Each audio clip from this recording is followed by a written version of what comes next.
Hello and welcome to this week's episode of MT Squared, Minerva's 2-minute tactics for your procurement. Firstly, a very warm welcome back after the Christmas break. I hope you had a restful holiday and that the new school term has begun smoothly for you and your teams. As we start the year, I'd like to briefly draw your attention to an important update that took place on the 1st of January 2026. The revised financial thresholds under the Procurement Act 2023, which are particularly relevant for schools as sub-central authorities. For most school procurements, the key threshold is for supplies and services, which is now £207,720, inclusive of VAT, where VAT is applicable. This is the point at which a procurement becomes subject to the full requirements of the Act, including formal advertising and award procedures. For works contracts, the threshold remains much higher at £5,193,000.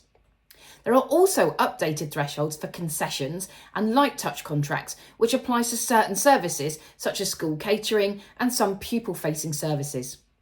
While these sit at higher values than the standard supplies and services threshold, they are still important to be aware of as they bring their own set of transparency and process requirements once those thresholds have been reached. You may notice that these figures are not neat, round numbers. That's because UK procurement thresholds are aligned to international obligations through the World Trade Organization and are calculated using currency-based values that are reviewed every 2 years.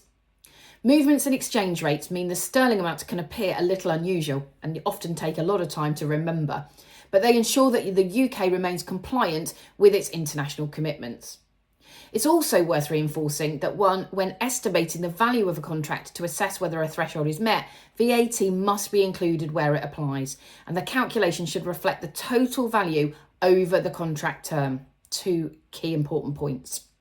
The key takeaway for schools is that some procurements which may previously have sat below the threshold could now fall within the full Procurement Act regime, making this a timely moment for you to really consider what your upcoming activity is and ensure that your processes and your internal guidance is up to date. Don't forget to update those procurement manuals with the new thresholds.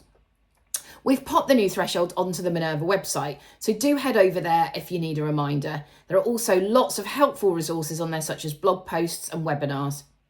Once again, welcome back. We look forward to supporting you throughout the term as you navigate procurement under the updated thresholds. And until next time, soldier on!